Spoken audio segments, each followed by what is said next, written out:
I'm Planet A's Communications Manager, Haley Chitty, and I'm going to turn it over to our host, Planet A's Communication and Content Specialist, Monica Johnson. I'll jump back in later to ask a few follow-up questions and tie everything into Planet A's mission. Monica, take it away. Thank you, Haley, and welcome to Sustainable Solutions with Planet Aid.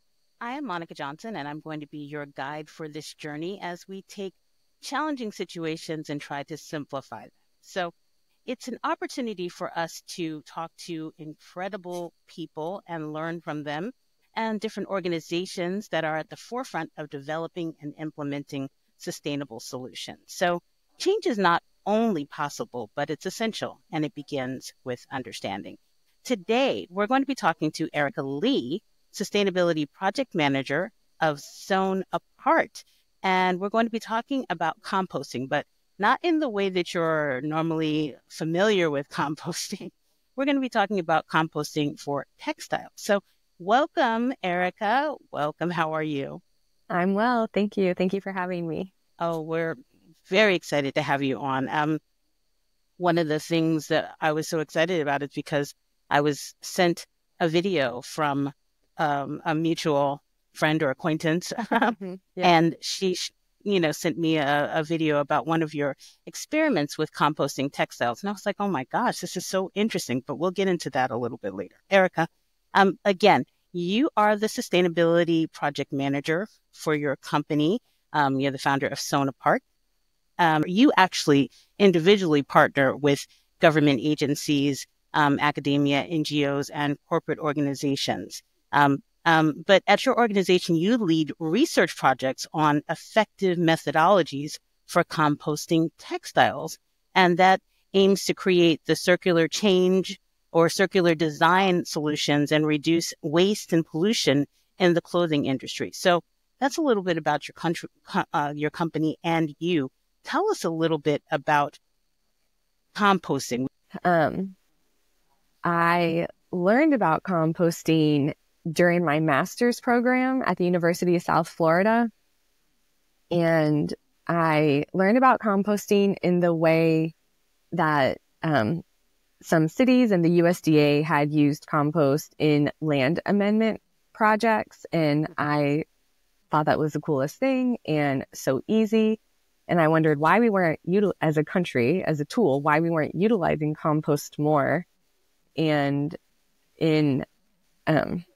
I started a bow tie business, which we'll get into. And I was upcycling I was making new fashions out of old fashions. So I was upcycling a lot of clothes. And I soon realized that there were way more clothes than could ever be upcycled into bow ties, quilts, or anything else you can make. And I remember during my master's program also, all of this was during my master's program, connecting these dots. And there was one article that I read that also talked about cotton agriculture as part of the agricultural system. And of course, I know cotton is a crop, but I hadn't connected those dots. So when I was studying sustainable agriculture, I was focused mostly on big monocropped fields of wheat and corn and soybean, et cetera. So it was sort of a light bulb moment for me that, of course, cotton is included in our industrial agricultural system. And then when I had my bow tie business and I had all these fabric scraps that I couldn't use, I remembered that cotton is a crop, of course, and composting has been used in all these other projects. And I wondered if I could reduce my fabric scraps by composting them, and started some small experiments in my backyard and my home compost, and found that I could, in fact, compost them. They broke down, they disappeared in my compost, and that led me to larger composting experiments. And that's sort of a roundabout answer for your question, but that's how it all started. That was actually really good because when I think about you doing that, coming up with this idea to compost, that light bulb moment, I think about all the people who, start with experimentation and see where they go. So tell me a little bit about that. How did you kind of feel inclined to go in that direction of experimentation? Well, I so I was focusing mostly on sustainable agriculture and sustainable farming practices, et cetera, and food waste. And so I sort of came into it from a waste reduction perspective, but focusing on food waste. But I started in sustainable agriculture and focusing on waste. And then my grandfather passed away when I was in my master's program, and bow ties were his signature accessory. And my aunt wanted everyone to wear bow ties for his funeral. So I made some bow ties for my cousins and I to wear. And, you know, it's like 9 p.m. The funeral's in a few days. We're not going to Joann Fabrics or wherever to buy fabric. My mom and I, we used an old pillowcase and pajama pants and made bow ties for my cousins and I to wear to the funeral. And so that was how Sewn Apart got started and how I started making bow ties. And so by continuing on the waste reduction journey that I had started with food waste, I sort of just transitioned from food waste into textile waste. That was the link for me between sustainable agriculture and sustainable fashion, because cotton is a crop. So if you know, arguably the foundation of our life is the agricultural system. The two things we do every day, eat and get dressed, come from the same system. And of course we have polyester, which is plastic, and oil, and all that. So, which is not the agricultural system, but arguably that is the source. So what made you think that composting would be a viable means of disposing of textiles at a large scale? Because, you know, I can see like an experiment here and, oh, this, you know, it really did disintegrate and all that kind of stuff. But what would make you think that this would be something that industries could, you know, use? Right. This is a great question. I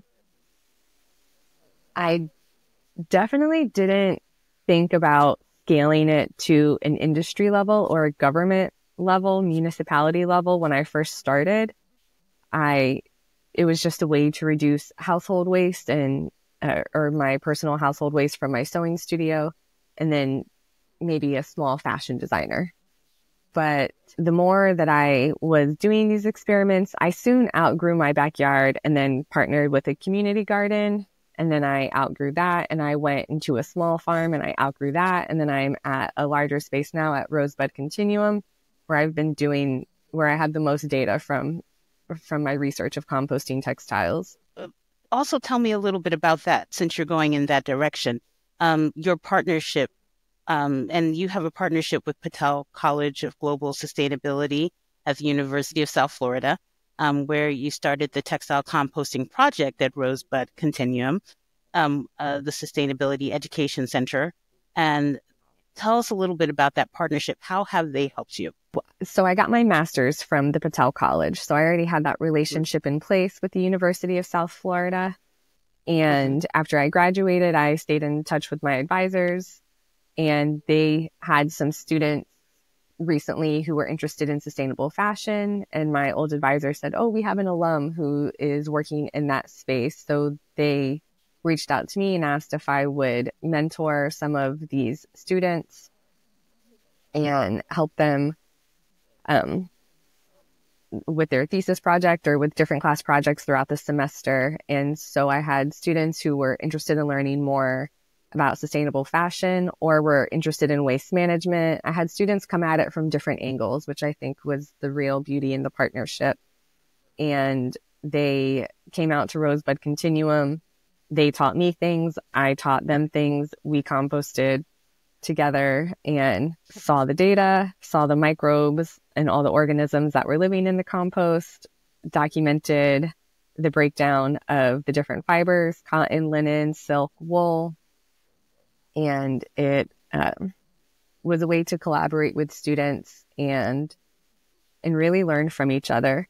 And if I may, I'd like to go back to your last point with it being at scale. In my research of textile composting, there is a soil scientist in Australia who is doing a leading research for Cotton Australia and a denim company.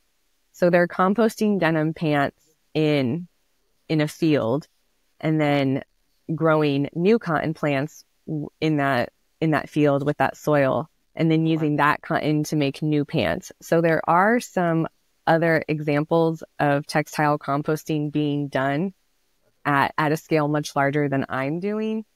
And I haven't been there, I haven't seen it. The photos look incredible.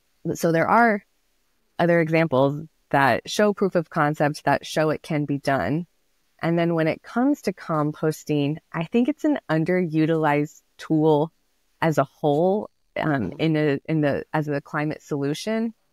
And it's in Project Drawdown as a solution. And 50% of what goes into a landfill could be composted when you consider food waste, yard waste, cardboard, paper. So much of these natural fiber items are being landfilled, which is not helping the planet, and instead could be composted in an industrial composting facility or a municipal composting facility.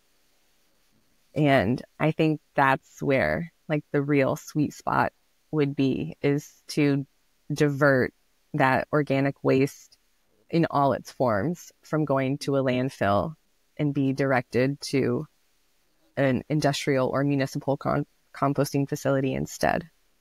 Would you say that composting textiles is sort of at the beginning of its, research and people finding out exactly what could happen, as far as it being a viable source that could be, again, at a large scale? I would say yes, absolutely.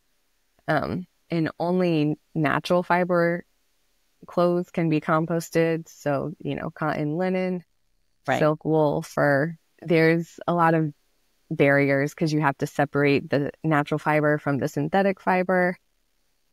One of the things is actually through an experiment that you've done, because you've done a lot of different experiments. Give us like an example. I have one in mind, of course, but you go ahead.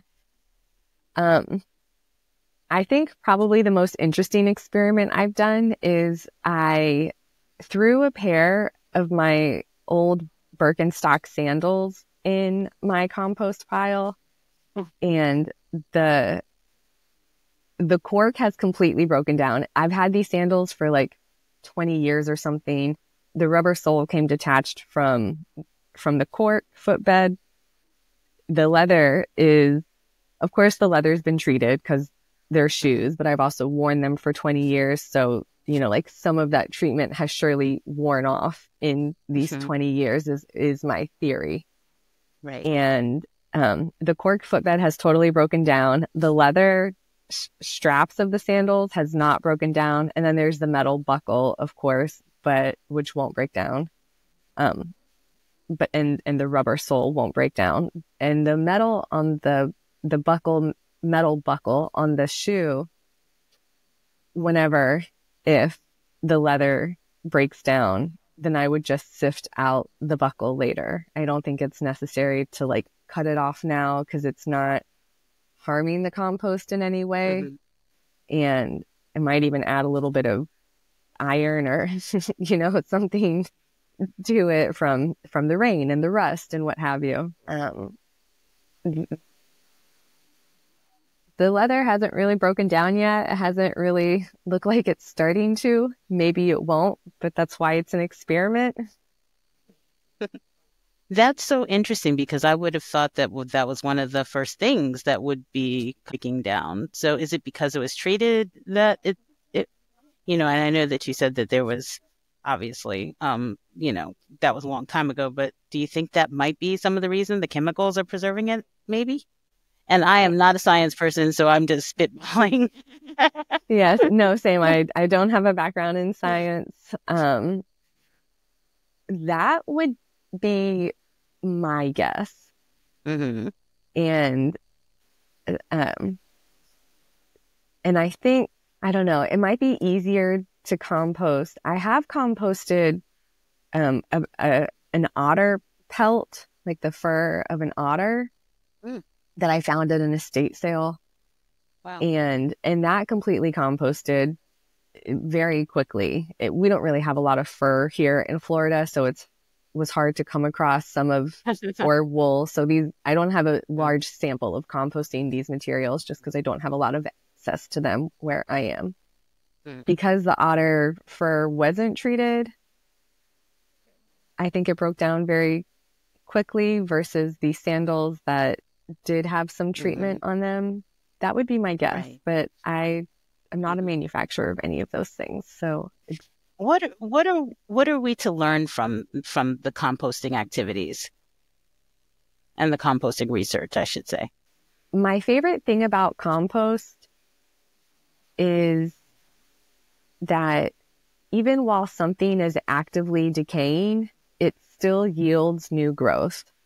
And I think that is because compost has all these nutrients and vitamins in it, right? Because it has your banana peels and your eggshells and your coffee grinds. And when you buy soil from Home Depot or Lowe's or any of these big box stores, it's usually an NPK blend, so nitrogen, potassium, phosphorus. And it's feeding the plants, or it's feeding the earth a diet of 3 nutrients versus compost that has zinc and vitamin A and calcium and vitamin B and C and all these other minerals and vitamins and nutrients.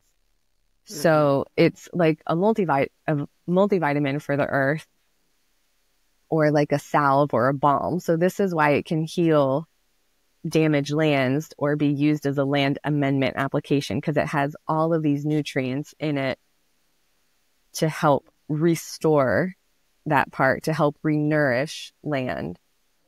And I think resource is so great because at this point in the climate crisis, I don't think it's enough to just cease virgin resource extraction. I think we also have to start to participate in resource regeneration. And compost is an activity that does that. Resource regeneration, you say, so things that can give back to the earth.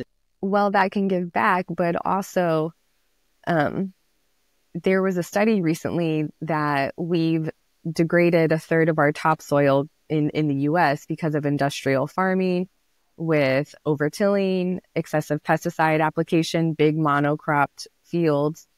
So if we degraded 1/3 of our topsoil, if we were composting at scale and diverting that 50% of organic matter from landfill and having a municipal composting facility instead, where we're producing tons of compost, we could, in theory, take that compost, give it to farmers or sell it to farmers. They could replenish their topsoil with nutrients and vitamins and minerals, again, with this healthy compost, instead of continuing to degrade their soil and strip it of nutrients. Okay, very good. Thank you for breaking that down.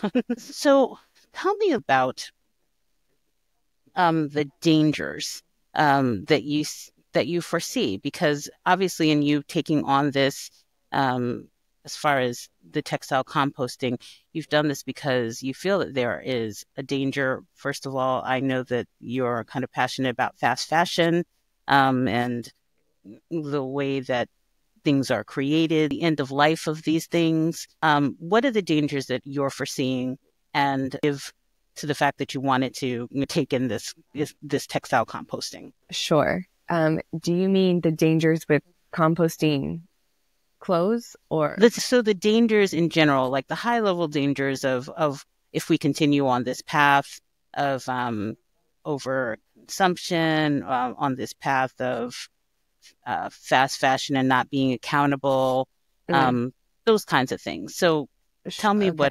what are your concerns with that? Fast fashion consumes a tremendous amount of resources without giving back. So they're not participating in resource regeneration. It's perpetuating a lot of other social ills such as racism and discrimination against women.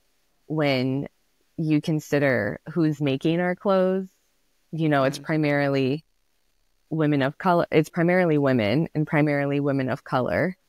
And they're not getting paid a living wage. I think a lot of these ills are present in both the agricultural industry and in the textile and clothing industry. If you go down the supply chain, these human rights violations, and all clothes are made by hand.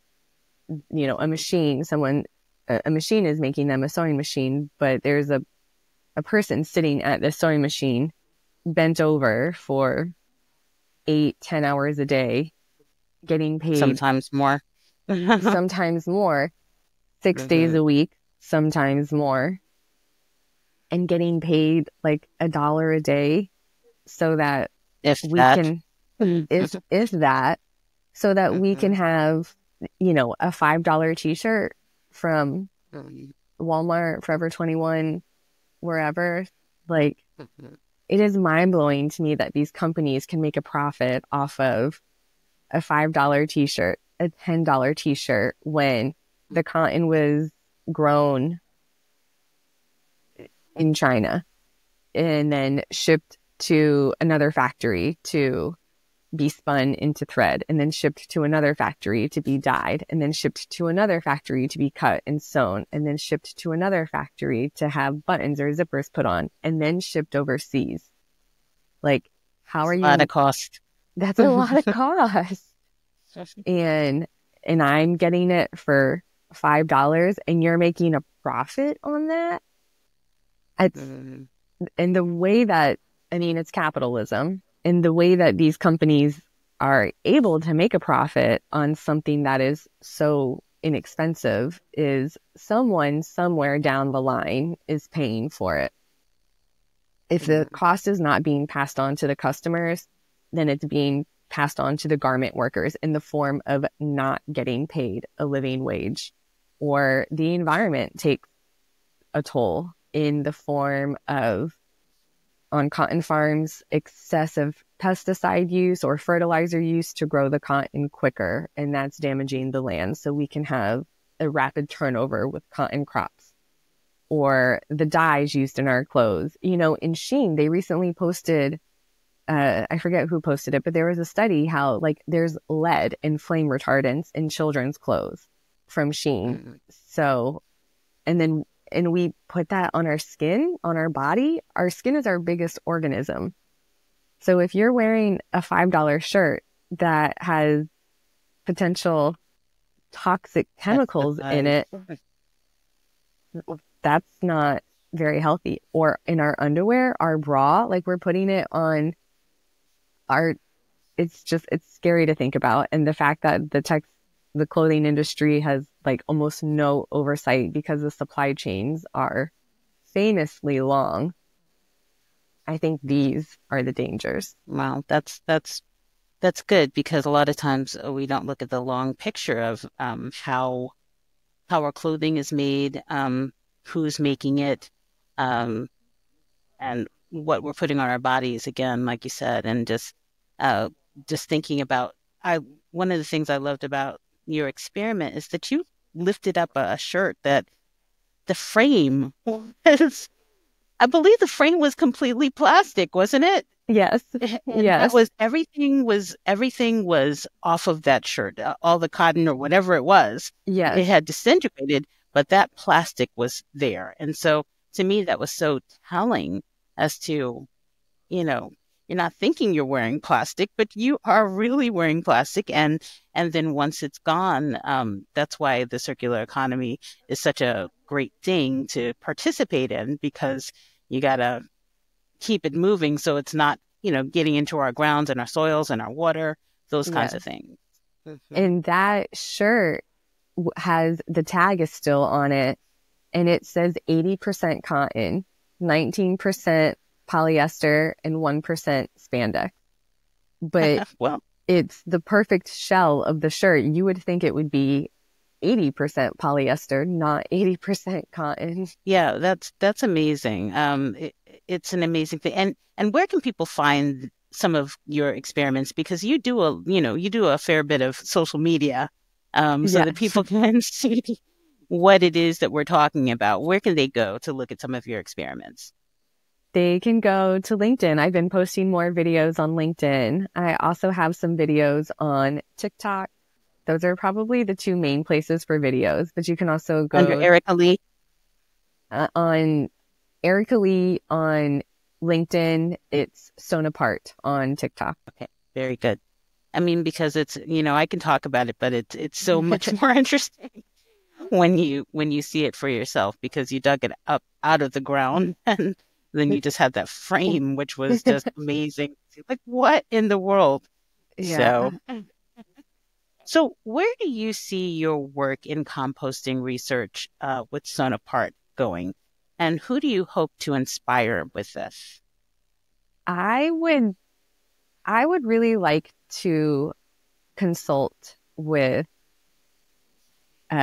local government, municipalities, business owners, retailers, fashion designers, and to work towards getting municipal industrial composting at scale. We don't really have it here in the US. I know there are some cities that do it, but it's a city here, a city there, not even the whole state, just like one, like San Francisco does. I think New York is starting to implement industrial or municipal composting.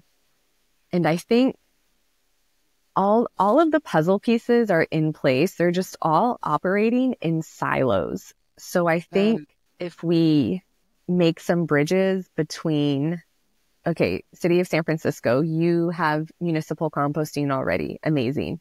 So now and you have Goodwill, Salvation Army, you have all these thrift stores. Instead of sending what doesn't sell on the floor, because we still need thrift stores as part of the circular economy, as part of textile recycling and extending the life. But instead of taking the clothes that don't sell on the floor of Goodwill, instead of shipping those overseas, I think that's where a partnership can be made between the municipality to intercept those clothes, take them, sort them again into natural fiber and synthetic fiber, and take the natural fiber to the municipal composting facility, mix it in with all the food waste, and incorporate it into the system that way. At thrift stores, when they receive clothes, they're getting sorted, right? Like, people know how to sort clothes. So it's not necessarily a new skill that has to be taught. It just has to be implemented when the clothes are first received, and then when they're getting to leave that thrift store. Do you think it's prioritized? Do you think that I can tell by your smile. Do you think that it's prioritized by our government to do these things? And No. I know that you want to work with them in the future, so you can be careful if you want to. No, I don't think it's prioritized. It's crazy how in a few generations we really just become so, like, I'm not even positive what the word is, if it's disconnected or detached from our clothes. Like, we're obsessed with our clothes, right? We go shopping all the time, retail therapy, etc., all of that. And we're constantly being advertised to buy something new. But with the introduction and rise of fast fashion, and, H&M and Forever 21 and Zara are like the original fast fashion brands, but like There's so much Shein more. and Temu, have taken it to a whole new level. That's like, it's wild. It's hard to value our clothes when, I can, this was only $3. I can buy a new one. Like, it is seen as disposable, where, like, my parents, my grandparents, clothing was a commodity. It wasn't something to be wasted. It was seen that it held more value. Places like, I want to say I'll say France. I feel like I want to say Paris, but I'm going to just say France. Yeah. They have programs where they pay you money to uh, sew your clothes, Yeah. take it to a tailor, things like that. These are all kind of the sustainable solutions, and add to that your composting. There's a lane for all of it, correct? 100%. Yes. Mhm. In the fashion world, swap, mend, alter. If this is something you don't wear anymore, okay, well, how can you wear it again? Can you alter it to make it fit?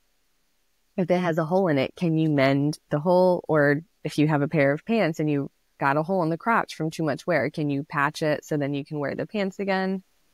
Um, and then swap with a friend or give to a family member, give to a neighbor, someone who, loves this item, might want this item. I know I've given clothes to my niece and the kids love vintage, and like, so she's like, oh, this is great. I'm like, I've had it since I was your age. Please take it.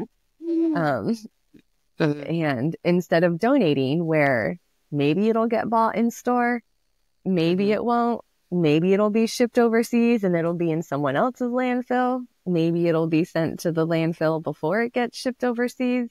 It's just so unknown. So a lot of variables. And, Yeah. I failed to mention this, and I believe you have this somewhere on your website too, about there only being 15% of those that are recycled or reused. And that's a pretty low number, hovering around 15%. So there's a lot more work that we can do. Yes. And that 15% includes what's in thrift stores. And if you've gone into a thrift store in the past 5 years, they are stuffed to the gills. It would be impossible for a thrift store to even sell everything that they receive because they're just inundated with donations. And this is what I was saying earlier, where, people absolve themselves from overconsumption because like, oh, I can just donate it. Like that can't be your excuse that can't be your only thing to justify your consumption pattern and especially buying so many fast fashion items or cheaply made clothes. Very good. So I'm going to kick it over to Haley. I know that you've been listening intently. Yeah, no, so many interesting points. I have a couple of questions, as always. My first comment is just the amazing convergence of events that led you down this road, the connections between making used bow ties and your experience with compost. Anyway, just remarkable that you ended up where you were or where you are. The one thing that really, that really strikes me about what you're doing is taking something that people think of as trash and making it a commodity, rich soil that really delivers nutrients back into our depleted soil. So I'm just wondering, is it tough to get other people to see that, or does the light bulb go off pretty quick when they say, oh, okay, this trash could actually be something valuable? Both. I've had both experiences with people, and some people think it's really cool and they're like, oh yeah, well that makes sense because cotton, and you do see them make the connections in their head and the light bulb go off, and other people are like, that's too weird, I don't understand. And they're like, what about polyester? What about this? I'm like, of course you can't compost every article of clothing. And even if a shirt says it's 100% cotton, the thread is polyester or nylon, so that won't break down. You'll pull out perfect chain stitching in a compost pile, and the tag is often, plastic as well instead of a cotton tag. So it would have to be cut off before going into a compost or sifted out after. And I was just amazed to kind of listen to some of the stuff you experimented in composting. I'm just wondering, you said 50% of landfill waste could be composted. What are some things that people would be surprised? Birkenstock, obviously, is surprising. Are there some other examples of things that could be composted that you might not think of? Beyond clothes are towels, cotton bed sheets. So much of our life is textiles, not just the clothes we put on our bodies, but the pillows on our couch, the pillows on our bed, our curtains, our dish towels. So much of the rug are in our living room or wherever. I think there's an opportunity for so much more to be composted than what is, and landfills certainly not doing anything for our health or the planet. And do you have any wish lists for what are you planning to compost here? What's next on the list? Oh, that's a great question. I'd like to compost. I'd like to do more experiments with shoes, personally. And maybe Vans. I feel like there's a ton of Vans shoes out there, and the rubber sole won't break down, but they're mostly cotton on the top, sometimes leather, or suede. And I would like to I think that would be fun. And can you just give us a sense, how long does it take for some of these things to break down? Great question. In my experience, the otter pelt that I had broke down the quickest. That was like 2.5 months. A cotton shirt will break down in like 4 to 6 months. A silk shirt or a silk scarf took around 9 months to break down for me. And I think because the weave is so tight versus wool, where the weave is a little bit looser. So the wool scraps that I broke down, that I composted, took about like 5 to 7 months to break down. And then the denim, even though it's cotton, it's a much thicker cotton. So denim pants or a canvas tote bag took about 8 months to break down. And can you talk just a little bit about the cost, as compared to composting? As compared to landfilling or incinerating? It seems like would be relatively inexpensive, but clearly there's some challenges pulling out the non-synthetic stuff. So I'm just wondering, do you have a sense of that? I don't personally know how. I don't have any exact figures. One way to make it pay for itself is, on our utility bill, there's a line item for sewage or trash hauling. I think you can add another line item for organics pickup, and that could be all of your food waste or yard waste to get the green matter or the nitrogen that you need for composting, because you can't compost clothes without also composting food. And then at the thrift store, because I don't think we need to collect clothes from individuals. I think we can go to where clothes are at thrift stores for compost input. And so instead of having the thrift store pay a dumpster fee, a waste hauling fee that will go to a dumpster or to a landfill or waste to energy facility, you can just shift that fee to the textile pickup, and then that service pays for itself. And then you have the people who are sorting it, and then it goes to the industrial or municipal composting facility, and then you sell that compost. If it's municipal composting, then you have a partnership with Parks and Recreation, with the forestry department, with agriculture, whatever, your county or city has, and can distribute it that way. Or you can sell it to farmers, you can sell it to gardeners, you can sell it to landscapers, landscape architects, you can sell it to a whole bunch of other people. So it creates a revenue stream and it pays for itself in that way. There is a market for this composted soil once it's... Yes. Okay, last question. I promise I'll let you go. How hard would this be to do at home? I'm thinking, we're talking about scaling up and we're talking about municipalities, but I have a lot of friends who are really into composting. Having this conversation with you, I want to set up a compost bin out front of Planet Aid because we have plenty of materials. So, do you see growth in that area as important as well? And how hard is it for the average person to do? Yeah, absolutely. I think there's opportunity and growth there.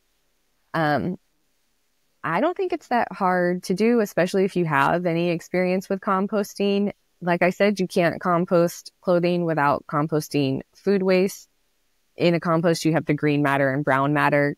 The textiles count as a brown matter or a carbon source. And the only thing to be aware of is that the thread won't break down. So you can either cut the hem off of the bottom of the shirt, off the sleeve, the neck, wherever there's a seam, you can just cut that and throw that part away and then and compost the front of back of the cotton shirt, cut the tag out. And I think if you have a compost going, you can just throw it in your compost and mix it, aerate it, mix it around like you do every week or however often you aerate your compost, or you could lay it down as a weed mat, as a weed barrier. So instead of using the plastic landscape fabric, you could use an old cotton shirt or old cotton towel as the weed barrier to keep weeds down and make sure that, your tree or flowers or whatever you have planted grows and not all these weeds around the base of it. And then that would compost over time and you wouldn't be left with plastic. Yeah. Genius. All right. And that's like the easy hands-free way to do it. Right. Let me ask one more question. Yeah. I know that you said you work with organizations or students, I should say. Yeah. Do you work with younger students as well? I know that you work with college students, but just have you done anything as far as education with younger students? No, well, officially, no.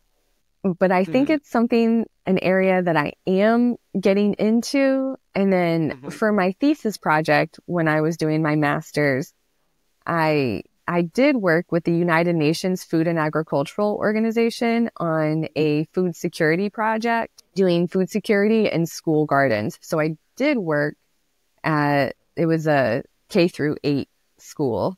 So I did work with elementary and middle school students, and we established a school garden, and I had an 8-week curriculum that I came up with, and I taught them, and each week was a different lesson about saving seeds, reusing rainwater, composting, and some more. So I do have experience working with kids, and I think I'm going to get back into it, but it seems like a perfect STEM kind of project for kids, and really helping them to understand, everything that you get isn't the greatest thing to get when you've got all these different materials that are not breaking down. So it helps them to see it. So I would say get back into that. Yeah. I would love to. We have an education program at Planet Aid as well. So amazing. Where we work with different schools and they do all kinds of environmental clubs and things like that. So cool. I think that's a wonderful thing to add to that kind of itinerary for education. So. Thank you. Yeah. So thank you for joining us for this episode of Sustainable Solutions with Planet Aid. And we hope you've been inspired by the ideas that we've explored today. And we encourage you to search for sustainable solutions that you can pursue so that you can be a good steward in your neck of the woods and beyond. Haley? Thank you, Monica. A few reminders for our listeners on the way out. If you want to stay connected with us, stay informed about the latest sustainable solutions, don't forget to subscribe to our podcast, and please share it with your friends, family, and colleagues. Together, we can make a difference. And remember, change starts with awareness and action, so let's keep the conversation going. Reach out to us on social media, through our website, share your thoughts, ideas, stories with us. We'd love to hear from you. Until next time, remember, it's a big world out there, but every small change counts. Together, we can build a better, more sustainable future. Thanks, and have a good one. Beautiful. All right.